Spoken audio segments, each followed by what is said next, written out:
First at noon, we begin with a live look at Kilauea Volcano, where Madame Pele is putting on a show at Halema'uma'u crater. You can see the live stream is freezing a little bit. That's because there are tens of thousands of people watching this stream as we speak. Officials say the eruption started at around 2:30 this morning after elevated seismic activity overnight.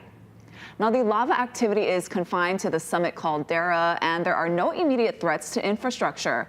But the eruption and the fog did cause some delays and cancellations to at least 9 Hawaiian Airlines flights this morning. Scientists are describing this event as dynamic. The lava is coming out at a very rapid rate, as it usually does at the onset of these eruptions, along with a large volume of volcanic gas, mostly SO2 and water. The lava flows have already covered the old lava lake that began in December 2020. The surface of that lake is several square kilometers. It's about a kilometer in diameter. And that entire surface area is covered with moving lava at this moment. According to USGS, lava fountains were observed with heights of up to almost 300 feet, but have since dropped. Molten material, including lava bombs, are being ejected from the vents on the caldera floor up onto the west caldera rim within the closed area of Hawaii Volcanoes National Park. But right now, the primary concern are the high levels of fog. You can see all the gas coming out of the volcano right now. Luckily, we have winds that are blowing it away from most of the viewing areas, but the winds can shift. So people who have any kind of respiratory or heart issue really need to check the air quality, which they can find on the park website before you get here. Number 3, really urge people to be respectful. This is a very sacred, significant event to Native Hawaiians, to everybody who is connected to this volcanic landscape. And if people could just give everybody a little space, listen quietly. You can hear the volcano right now. It is a magnificent experience. Yeah, and it's sure to draw thousands of spectators to Hawaii Volcanoes National Park this evening. Now, for more on how fog could impact the islands, let's send it over to Billy V with your first alert forecast. Thank you very much. All right, let's go ahead and give you your first alert weather headlines. There are 2 things that are happening, of course. We're talking about the volcano and the eruption that started overnight. We'll tell you coming up in about 10 minutes how that's going to be affected with the weather. Also, we are watching still that big dangerous surf, because even though the surf isn't as big, 40 to 50 feet like yesterday, it's still down to 20 to 30 feet. And also windward and mauka showers are happening. All right, we'll have more on that in 10 minutes. Let's get you back to This Is Now.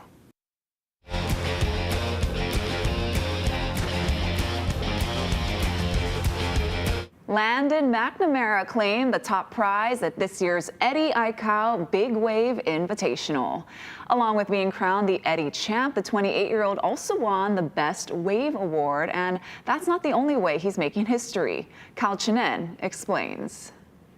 Aloha from Waimea Bay, where the 2024 Eddie Aikau Big Wave Invitational winner was announced and would be the first goofy-footed surfer to win the prestigious contest. I mean, yeah, for the goofy footers, we get a little dogged on. Landon McNamara surfed his way into the history books, becoming the first goofy-footed surfer to win the Eddie. That's when a surfer has their right foot forward as opposed to the left, which is more common. A feat he hopes proves that anyone can win one of the most sought-after prizes in the sport.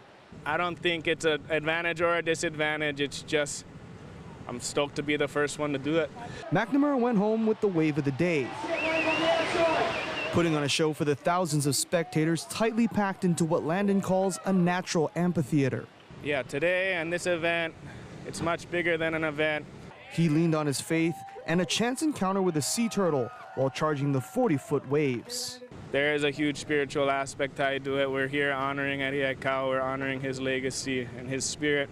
And to me, he popped up in a form of a honu in both my heats. The first heat I had nice little honu kind of telling me where to go, and then the second heat, it was kind of the honu showed up to tell me you did it. It was unreal. The moment was also made special when he got to share it with the last Eddie winner, North Shore lifeguard Luke Shepardson. The two grew up together surfing big waves and will now be cemented right next to each other in the winner's circle. Me and Landon have been partners in big waves since the beginning, since 12 years old starting, and I'm super stoked for him. Like, for us to come from where we've come from and do what we've done, and to have our names right next to each other on the list means the world to me. McNamara was also surrounded by his family, including his dad Liam, a former big wave surfer in his own right, and the contest organizer. At that point, I walked away, and I got away for that whole last heat, and I just sat there for 45 minutes saying Landon just won the Eddie, because I knew he was going to win it.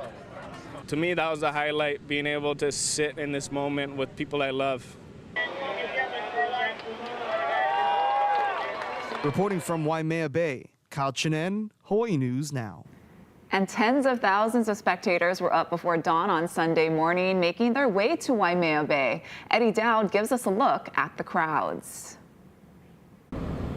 We definitely heard a lot of talk about traffic for this competition, and we did see that here along Kamehameha Highway around noontime. It was backed up for about a mile out of Waimea. North Shore residents tell us it was still a big improvement from last year, where at times it was bumper to bumper all the way to Haleiwa town. Yeah, last year there was a lot more traffic, I think. Like, this road was like, what is even moving? This year's not too bad, I don't think so. City officials and community groups encouraged people to watch the competition from home and online, not forgetting this scene from last year. With parking at Waimea Bay closed, many who did drive tried to grab the closest parking spot they could find along the highway and walk the rest of the way in. So far, about a half hour maybe. It's about 45 minutes. 30 minutes. Yeah, about an hour. The Heisinger family, visiting from Tennessee, originally parked 6 miles from Waimea Bay near Haleiwa. They decided to try their luck finding a spot closer to the competition. We're just trying to drive up, maybe drop them off, and then if I have to come park the car 3 miles away and, hike it, and I'll do it. That's fine. That's a once-in-a-lifetime thing. We met Ricky Garcia, who offered monitored parking on his property outside Haleiwa town. It's right next to where the city's shuttle stops that takes people to Waimea Bay. His rate was $20 for the day. We've gotten reports that down the road, some people are charging upwards of $100 for parking. I mean, why do you choose to keep it at $20? Everyone's having a hard time, and it's just something to do for fun, help people out, not to get rich. And again, although traffic didn't seem to be as bad as last year, some people we talked to didn't want to take any chances, leaving their home at 2 a.m. to avoid it. Reporting on the North Shore, Eddie Dowd, Hawaii News Now. And crews responded to about 20 emergency calls around Waimea Bay on Sunday, including a bad leg injury. We're told that person was taken to the hospital in serious condition. To national news now, cameras were inside the courtroom when murder suspect Luigi Mangione was arraigned on New York State charges today in the slaying of United Healthcare CEO Brian Thompson. The state's approach also seeks to brand Mangione as a terrorist. Lilia Luciano has the details from New York. Luigi Mangione was led into a Manhattan court with his hands shackled to his waist. Once inside, he entered a plea on New York State murder and terror charges in connection with the shooting death of United Healthcare CEO Brian Thompson earlier this month. Mangione was arraigned on 11 charges, including murder as an act of terrorism. Defense attorney Karen Friedman Agnifilo told the judge she's very concerned about her client's right to a fair trial. He's being prejudiced by some statements that are being made by government officials.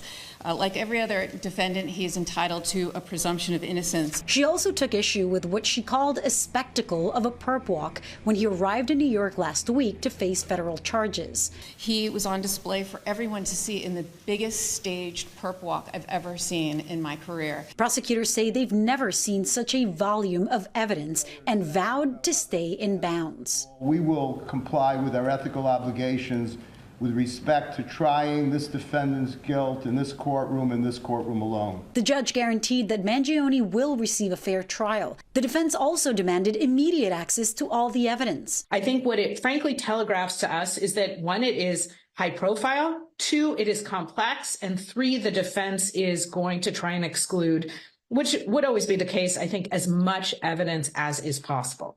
Mangione is being held in a Brooklyn federal jail. If convicted on the most serious state charges, Mangione faces a maximum sentence of life in prison without parole. A federal conviction could lead to the death penalty.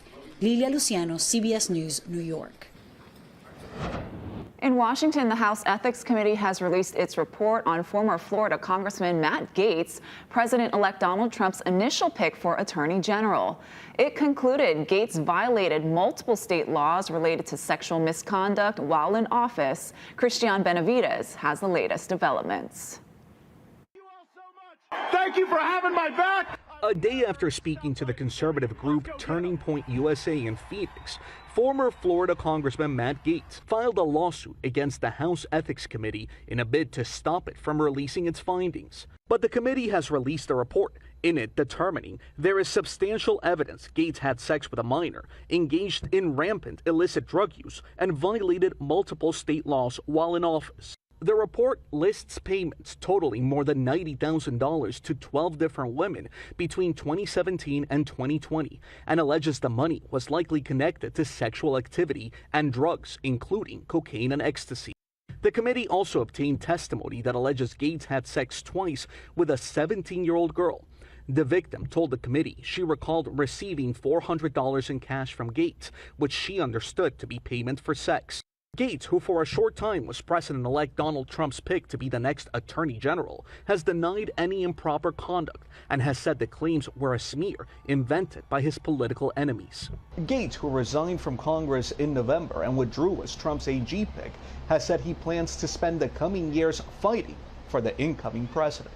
President Trump will need warriors at every level of government, local, state, and federal. The House Ethics Committee, which is split evenly between Republicans and Democrats, had been at an impasse over whether to release the report, but voted to do so earlier this month.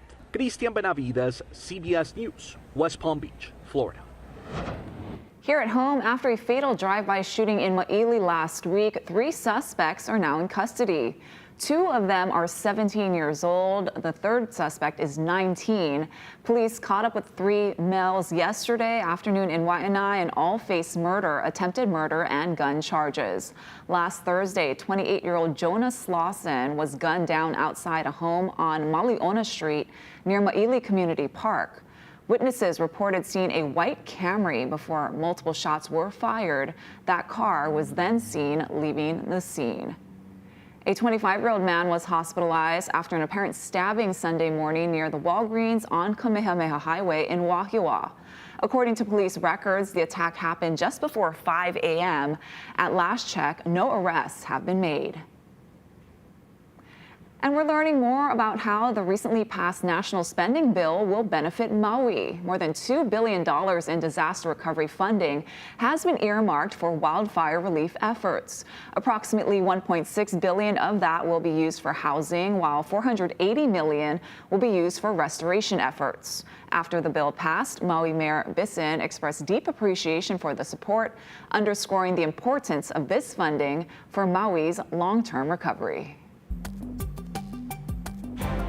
President Biden commutes the sentences of dozens of federal death row inmates. I'm Erica Brown at the White House with more on the president's decision during his final weeks in office. Also ahead on This Is Now, a consumer warning about a trending gift card scam, how crooks are trying to take advantage of shoppers during the holiday rush.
President Joe Biden promised to abolish the federal use of the death penalty during the 2020 presidential campaign. Now, with just about a month left in his presidency, he is taking the most dramatic step yet to fulfilling that promise. Erica Brown has more details from the White House. President Joe Biden is giving a reprieve to most federal death row inmates, commuting their sentences to life in prison without the chance of parole. The president said he condemns these murderers and grieves for the victims of their despicable acts. But he added he's more convinced than ever that we must stop the use of the death penalty at the federal level. The president has long opposed the death penalty and paused federal executions in 2021. The president felt it was so important that it was a part of his discussion with the attorney general when he interviewed him and talked to him about the job. The president also cited the next administration as a reason for moving forward with the commutations. President-elect Donald Trump has been an ardent supporter of the death penalty. The Trump administration carried out 13 federal executions during the last 6 months of his first term, which were the first in nearly 2 decades. And this is what he said in 2018 following the mass shooting at the Tree of Life Synagogue in Pittsburgh. When people do this, they should get the death penalty, and they shouldn't have to wait years and years. 3 federal inmates are still on track to be put to death. They include Robert Bowers, who was convicted for the Pittsburgh synagogue shooting, Dylan Roof, who killed 9 at the Mother Emanuel Baptist Church in Charleston, South Carolina, and Dzhokhar Tsarnaev, convicted in 2015 for carrying out the Boston Marathon bombing that killed 3 and for shooting and killing an MIT police officer days later. Erica Brown, CBS News, the White House.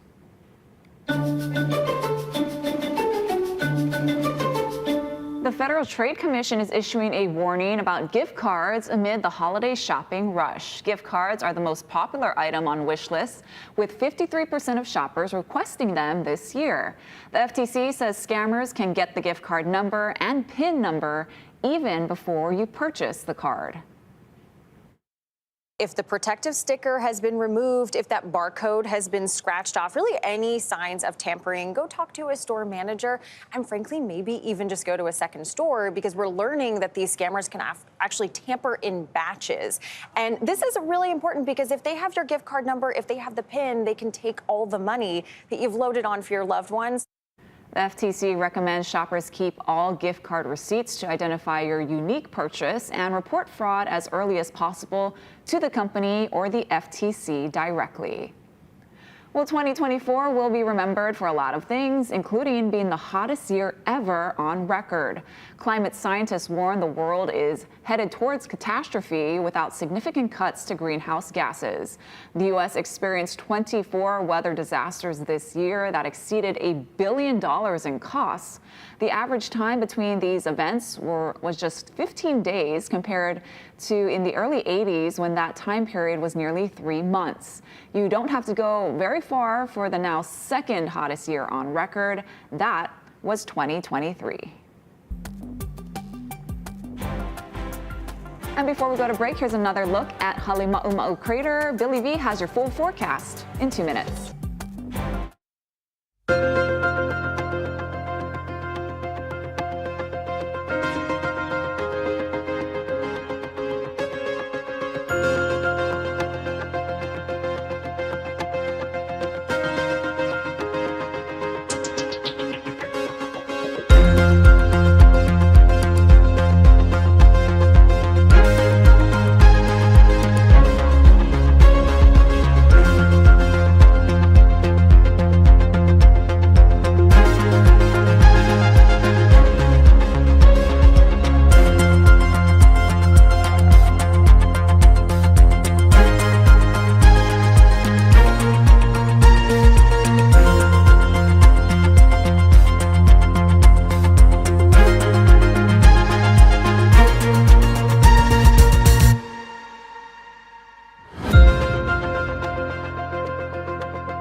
let's go ahead and give you your full forecast right now. Of course, there is the eruption. We gave you some of the details a little bit earlier about Kilauea Volcano. It's right now level is at a watch, aviation code orange, last eruption 2024. And it was spectacular in the overnight hours as we got to see some of it. Of course, that eruption started at about 2:20 this morning in Hawaiian crater in the caldera. Let's go ahead and talk about the weather aspects of this, because National Weather Service and USGS is worried about. We've got a moisture boundary coming through the islands. Now, as that passes, this happened overnight. Of course, there's trade wind weather behind this. And so the winds are blowing 10 to 20 miles per hour.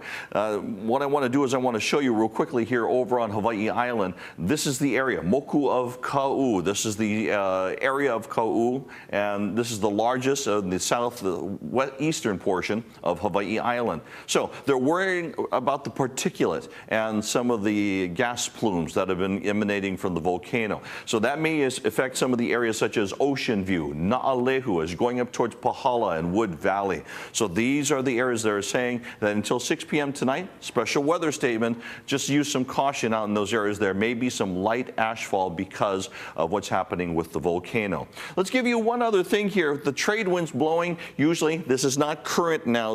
I'm just using this for reference. Usually when the trade winds blow, it blows all the particulate out towards the ocean.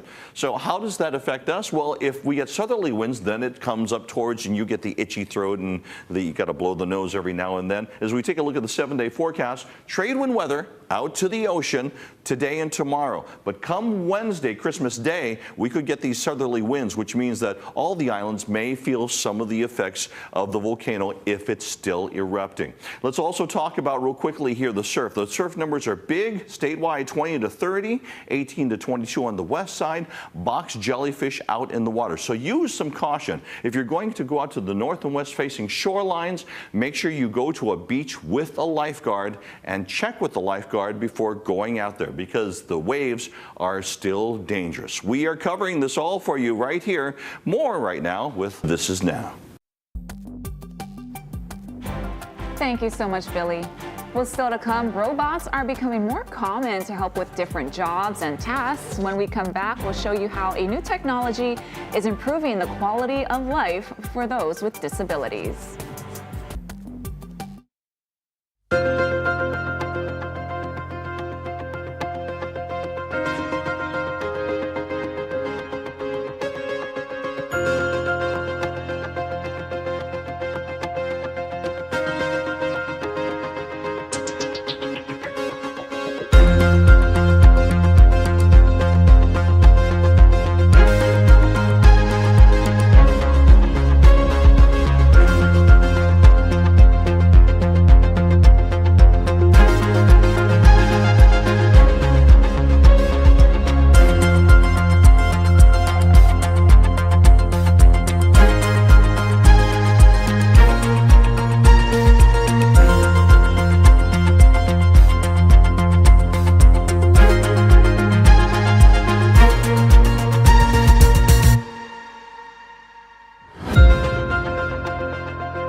time for some good news now. A team of researchers in South Korea has developed a lightweight wearable robot to help people who have lost the ability to move or feel sensation in their lower body. Leah Mishkin shows us the new technology.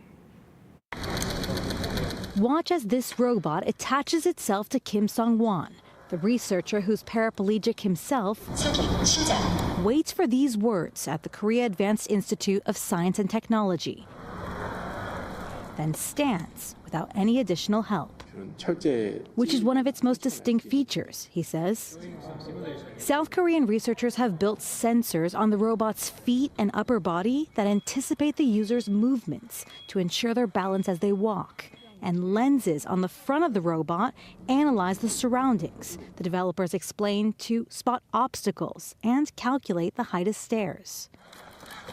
The movie Iron Man helped provide the inspiration for technology with the potential to help paraplegics move. Leah Mishkin, CBS News, London.